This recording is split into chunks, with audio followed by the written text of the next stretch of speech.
Bill Gates said, "I will always choose a lazy person to do a difficult job because a lazy person will find an easy way to do it." What's a real-life example of this? Viewers Edition. It seems there were many self-proclaimed lazy people in the comments that wanted to share their stories of cutting corners to simplify process and make it more efficient. And as someone who studied math in college, got burnt out in the workforce, and am now one of these lazy engineers, I'm all about it. So let's hear what you guys had to say. Story 1. I worked at a CNC mill plant in America, third shift. We did steel parts for various things. There were these 3 to 4.5 foot by 1.5 to 2.5 foot plates with a large hole off-center middle. They had large sidewalls on the long sides, which made tool holders or the machine head hit. The main problem was 4 holes in the corners. These holes were all the same locations on both X and Y from the edges. The whole part had to be lifted off the machine's work table with a special fixture set. This set had a large circular part for the center-ish hole and 2 side holders for the ends. There was no actual way of measuring if you got the thing centered other than putting the part on the fixtures and running that drill to a shallow depth, leaving behind a tiny mark. Then you had to remove the whole part to accurately measure it. Mind you, there were a variety of these parts. The weights would vary from 85 pounds all the way up to over 150 pounds, except for the really big ones, and no one ever offered to help.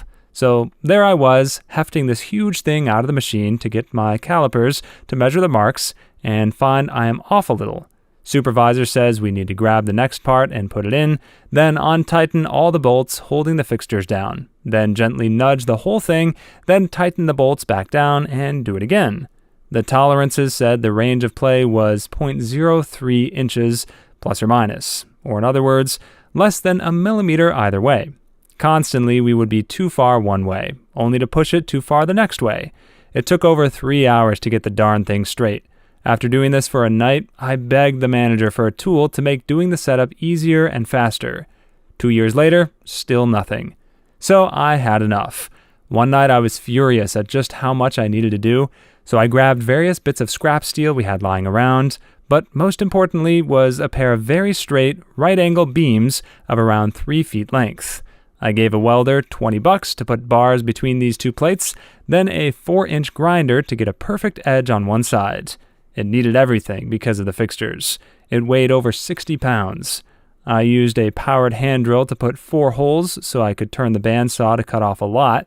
Got the whole thing below 50 pounds, so there would be no complaints about it being too heavy. Putting the new setup fixture on the machine table, you can set its edge right on the side of the table's cut channels.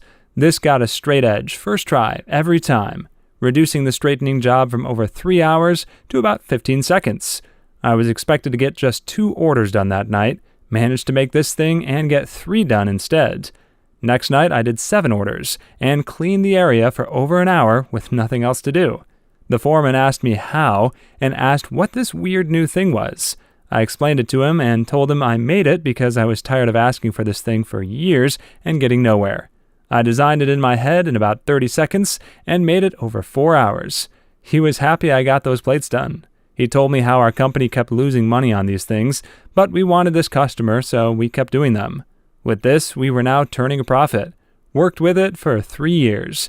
In that time, not a single person bothered to learn how to use it.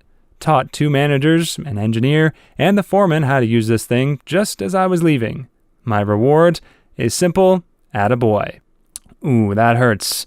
If it wasn't that it was so specific to this one customer at this one company, I would say he ought to patent that thing and make a buttload of money. But what can you do? It was such a specific, esoteric thing for this one company. He should have at least gotten a bonus. That really sucks. In other news, the whole time I was reading this, I just kept thinking about I am Bender, please insert girder. You guys can let me know if that makes any sense to you. Story 2. They didn't like it because of danger risk, which realistically any person that isn't extremely high or just a special type of person would be perfectly safe with. Q, the machine we used to filter the oil specifically, was this machine type of bay with an almost gas pump-like handle. You'd drain the fryer into the machine, it would get filtered through a hand-placed filter paper on the bottom surface, and then would get dispensed through the hose to get back into the fryer. That is, drain all oil into the machine. As soon as the last of the oil finishes draining, close the valve again and just fill. Corporate policy was to place the wand pump into the very bottom of the oil pit and just let it fill when done.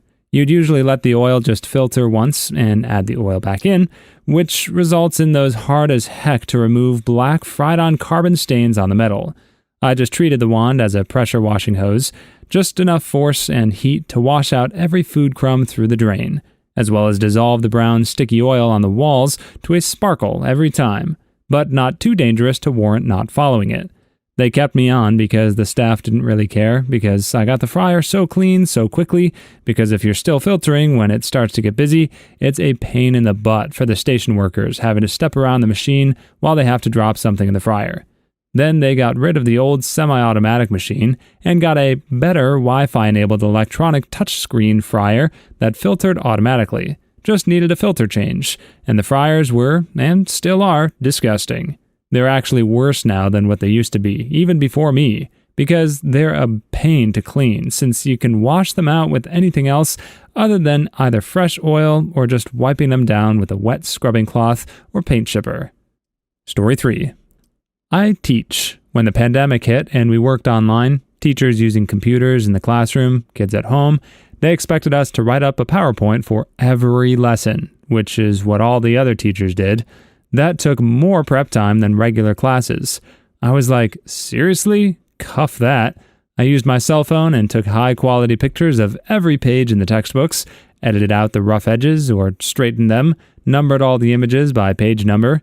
I used a script to turn them into a web page for each unit, created an HTML page with textbook tags to use as a whiteboard. Useful JavaScripts, that is a drawing board to color with a mouse, games and spinners, pictures, or for example, a world map, animals by continent, colors, numbers, shapes, whatever, GIF animations, PDF dictionaries, and encyclopedias and other tabs, etc. And I ripped the school CDs, playing them as MP3s through the browser with the audio tag so the kids could hear it. Everything was displayed within a few browser tabs, easily switched between lessons and levels. Instead of sharing a one-use PowerPoint file, I ran a second lightweight browser, Falcon, at the same time, and shared it inside the main browser. Everything I typed into the text box, I could copy and paste to send them, and saved for future lessons. 1 week of work meant 0 class prep for more than an entire year. I was ticked when I had to go back into the classes and put in more effort. Story 4. I had to take my professional engineer exam, 8-hour exam in 2 4-hour exams. I took it back in the day when it was still all paper booklets and Scantrons, and it was an open book. My specialty was known for needing a laundry basket-sized box of books versus the 1 or 2 books of other specialties. I also had an equation that I knew I would have to do at least 10 times during the whole exam that had 6 variables. But realistically, only 2 variables would change, and the others would be constant, giving most of the problems involve cold water. I used Excel to create tables. It was 20 pages long. It took probably about 30 minutes to set it up, do a couple test runs, and print it. I tested it a few more times as I did practice problems. I was able to answer all the questions using the formula in under a minute each when using the tables. And since it was multiple choice, I could usually eliminate all but one of the answers after just a glance at the table. I used the tables for years to come. I did the same thing in a class a few years before. The instructor said, "Use at your own risk," and looked at me like he was skeptical I could set up the tables correctly. He laughed when I turned in my exam first with a perfect score. Lesson of the story: once you really understand an equation, automate it. Story 5. Automate what? The Excel spreadsheet? How? The spreadsheet is already automatic. It's nothing but data entry and output fields and labels. So I know which one is where. Plus, the formulas are cross-linked all over the place to other formulas that require similar data, as well as unit conversion formulas, all in such a way that would be difficult to do cleanly in a Python script. Plus, Excel provides a GUI that I don't know how to make in Python. I'm sure it isn't hard, I just don't know how. And doing it without a GUI would put more cognitive load on me when I want to use it. Automate the algebra? I would love to do that, but I happen to know that computer algebra is actually hard, unlike creating a GUI in Python. I could create a routine to guess and check, but that's what Excel's what-if analysis does.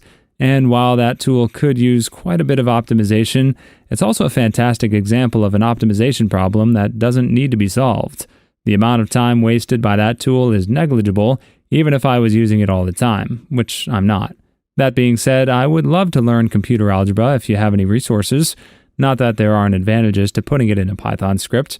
For one, modern graphing calculators come with a Python interpreter, which means I could use it on tests. The laptop may be banned, but the calculator never is. Not sure how things are nowadays, but back in my day when I was studying math in high school and college, we were not allowed to bring calculators, at least the graphing calculators, to exams. We were restricted to scientific calculators because the graphing calculators, the TI-83s, 84s, blah, blah, blah, whatever we're up to nowadays, they were just too powerful. You could store equations and the functions, you could graph, obviously, and best of all, you could play Block Dudes. Anybody remember Block Dudes? Best game ever. Story 6. I automated 80% of the chores for a buddy of mine who does homesteading. He has a few cows, pigs, chickens, rabbits. He grows stuff in a greenhouse and a field. I helped him set up automatic feeding and watering systems. Greenhouses and most fields had a raining watering system made with a combination of hoses and sprinklers. We set up cameras everywhere that connect to a website he owns to monitor all his animals at the click of a button. We built up screens to catch all the manure produced by the rabbits and chickens, and can do a quick swap out to add to his composting system, which we also partially automated. Went from spending 6-ish hours a day maintaining his property with his family, down to maybe 2 hours on a bad day, and less than an hour on a good day. We did a lot of DIY and sketchy stuff that works. I helped him set up a robot vacuum cleaner, a robot mower for his front yard, set up a sensor on his water tank to automate kick on the pump, and have that connected to a timer so it only turns on at night so the water has time to settle and get run through the filters before use. It's pretty sweet. Story 7. I used to work in payroll. One job my team leader had to do was calculate redundancy benefits, 2 weeks' pay per year of service, but taking into account things like part-time service. She calculated it manually, taking 2 hours and 4 pages of handwritten calculations. I created a spreadsheet which did the same thing. Its calculations were usually less than $20 different from hers. We're talking figures around $100,000 here, and could be done in 10 minutes or less. Best bit was that it was easy to read and check when printed out, compared to 4 pages of chicken scrawl. Other people in the team calculated the same thing manually in different ways, and came up with different answers. The silly thing was that my spreadsheet was consistently far closer to her calculations than the others' manual calculations, yet she was reluctant to adopt the spreadsheet because it was different from what she'd been taught on a training course years before. Lovely woman and highly knowledgeable on the topic, but she had a bad blind spot here. Story 8. A friend of mine works in IT. During COVID, they started working from home, and his company started doing better due to more work getting done. Everyone was super happy about this. After the crisis was over, their boss wanted them back in the office. They all showed up, and progress halted again. When asked why, they simply said they felt more comfortable at home. They could have a snack or cuddle with their dogs when they wanted, and were generally feeling better while working. Well, he didn't like that and expected them to somehow be more productive in the office for some magical reason. Yeah, that didn't work out like he had planned. His boss, again, didn't care about the office or blah, blah, blah. He cared about the money. And if letting your workers be comfortable comes at the cost of getting more money, well, he was okay with it. Needless to say, my friend now works from home. But I'm not sure where his ex-boss works, though. Not in their IT firm, that's for sure. Story 9. Had to assemble some 6-foot buoys, which have a lifting eye on each end. That meant threading the things so caps and bungs and the like could be attached. I found out if the threads were clear, I could use a high-pressure air hose to spin the nuts down the threads, which had one lifting eye already welded on. The floor manager walked by, took one look at my BS, rolled his eyes, and carried on. A different, perfectly spherical buoy used on large ships for bumpers had to be taken out of its polystyrene streaming chest via forklift because the one lifting eye was too small to manhandle the thing out. Somel hooked the crowbar into the lifting eye and leveraged the thing out by executing a shoulder throw. They changed the instruction sheet for that one. Story 10. Worked at a country club mowing grass. Every couple days, we had to drive around and weed whack the property line markers. The guy showed me, and it took like 5 hours. You had to drive up to it, get out of the cart, get the weed whacker, then trim the weeds. Easy, but tedious. Then I realized if I just drove the opposite direction, I could pull up next to the markers with the weed whacker hanging half out and get the weeds without even standing up. Took me like 30 minutes to get the whole thing done. After that, I parked between 4 giant bushes that you couldn't see into, but had space, and either took a nap or watched YouTube. When I quit, I told one person, and they said they did it that way until they quit, and they only told one person. I like to believe it's passed down to one chosen person each time someone quits, which is often because it's a seasonal job. My guess is the guy telling this story is either named Mordecai or Rigby. Definitely he's not a Benson, but I feel like he would fit in pretty well with the slackers from Regular Show working at the park. But those guys saved the universe multiple times, so there's got to be something to that mentality. Story 11. I still don't get how doing homework in a certain order instead of what feels easiest helps me understand anything. Sciences, languages, social studies. Or how forcing myself to stick to one subject until I'm done before starting another will help me work faster. I just can't control what my brain concentrates on. Same with work. I'm not capable of picking one task and doing nothing else for longer than a few hours. Less when my ADHD is worse. Also, I am aware of the studies dictating how kids need to sit in class, sit straight, look forward to the blackboard, don't move unless to write teacher-approved information, to retain the most information. I would get worse grades with teachers enforcing these rules, because I just can't concentrate on the class when I need to concentrate on what my body does. My problem wasn't how I solve homework, but how I get information to enter my brain and stay there for the exams. Yeah, I'm definitely the same way. Although when I was younger, I was pretty good at learning. Now in my older years, I feel like I lose focus pretty easily. That's why actually it's pretty nice I've got this fiddlestick here that my good friend hand-carved for me. It's just fun to play around in the fingers while you're on meetings and just doing nothing at your desk. But yeah, I guess that's what it means to have ADHD. Who would have thought? Story 12. Oh yeah, they actually taught us this when I went to trade school for a 2-year manufacturing engineering degree. One of the first things the professor said was, put this formula in Excel so you never have to do it again. A couple of them even let us use the Excel spreadsheets on the tests. I went a tad above and beyond when it came to that. If it was a formula in the textbook, it went straight into the spreadsheet, no questions asked. I also never did any algebra to figure out how to, for example, find the mass in force equals mass times acceleration formula. Excel has a handy little feature called a what-if analysis button that does that for you. Put the answer into the box with the formula, click on the box you want to change, and let Excel do the guess and check method to find out an answer that's darn well close enough. Story 13. What bothers me is how many companies want people to either be practically handcuffed to their station and work like a machine and or give them the jobs of multiple people expecting they can keep up. It's happening again, but back in the 2008 crash era, everyone not laid off was left doing the jobs of many people. When the economy improved, employers didn't hire more staff to ease the burden on the existing employees. They hired new employees for cheaper with the same workload as a senior-level position with entry-level pay, sometimes at minimum wage, then gave themselves far bigger bonuses. We were sort of coming out of that when COVID happened, and it's starting back up. I think the difficulty hiring people was because people were tired of being taken advantage of and suddenly had the time to work on career changes. Yes, for those of you that are interested, look up the Great Resignation. It's the recent phenomenon attributed to a bunch of people deciding to leave their draining, soul-sucking corporate jobs amidst the pandemic once they realize that life has got to be worth more than just slaving away at a computer all day.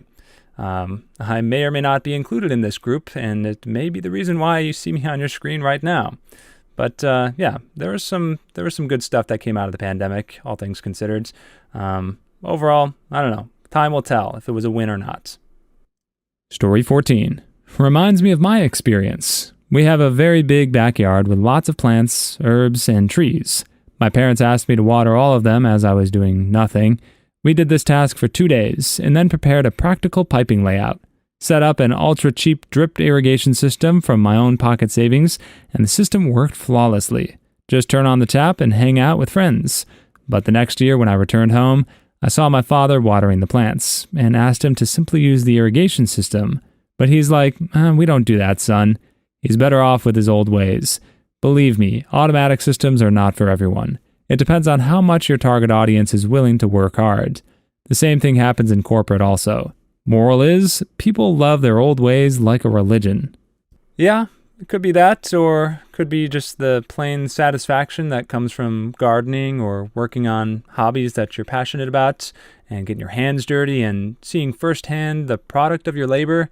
For me, at least, I don't have much of a green thumb, but we've got this pretty sizable pond in our backyard that's, and it's springtime and it's time to maintain the pond and try to clean it up best we can. And I'm learning a lot, but, and it's hard work. We're trying different things. We got frogs in there, ducks. There's no fish yet, but I can only imagine once I get to a state where it's all cleaned up and I can look out there and there's fountains and lily pads, and I think I'll look back and be proud of what I've done. One day, hopefully. So I'm going to take this as inspiration to get outside and get back at it and put in the work and reap the rewards. And I would encourage you guys to also do that. Touch grass, whatever they say. Story 15. A family member does a lot of computer stuff. Ages back, he was handed an assignment at work after a colleague left. The task was to basically go through several hundred programs, change one detail on each one, and keep going. The previous worker had taken 6 months to get through about half the workload. My family member did a few, then wrote a macro that would track down what needed changing and change it automatically. When he brought the rest of the work back a few hours later, saying, "I finished this, what's next?"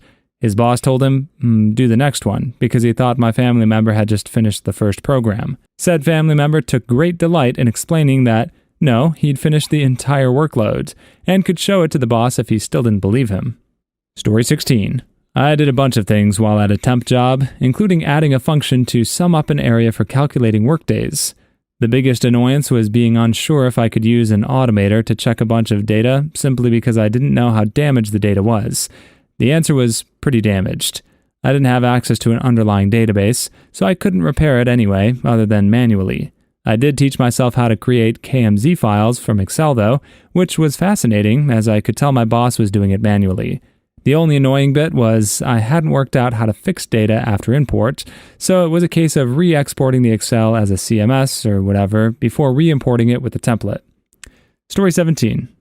So I'm a bit of a hoarder. One day at a youth conference, I had a couple extra water bottles I had drained, so I filled them with juice from the hotel breakfast buffet. Once I got home, I realized that if I keep any plastic bottles, water, tea, soda, etc., I can carry them in a backpack when I go to a fast food place and get a small drink and then just fill all the bottles because I now have the legal right to the drink. I'm just skipping the step of pouring from the cup to the bottles. I asked a lawyer friend of mine, and unless you're somewhere that you need to pay for refills, it is technically legal. Story 18. Not to mention my idea of writing down my homework in my exercise book instead of a dedicated homework book, which I constantly forgot. Or having a pen in my pocket instead of my pen case, which I constantly forgot home. Color code my exercise books by subjects instead of taking the teacher's chosen color. I ended up with the wrong books when I tried the school's way. Write homework exercise in the same exercise book as exercises done in class instead of a dedicated homework book, which I would forget too. Basically, the more things I have to remember packing, the more things I forget. So I tried to limit the amount of things. Story 19. I recently started my first job, self-employed gardener, and made sure not to be lazy or cut corners. Did the best I could. Literally worked so hard, I now have physical problems only very old and dying people usually have. I'm 24. He was impressed, but started asking me to do more and more. Not just gardening, but painting and cleaning and cutting down trees. I was not able to do that properly. I could have done a bad job and got more money, but I declined. If you do a bad job, people will find out and nobody will want you to work for them. Please leave your stories in the comments. I'd love to make a video of them in the future. Also, don't forget to like and subscribe.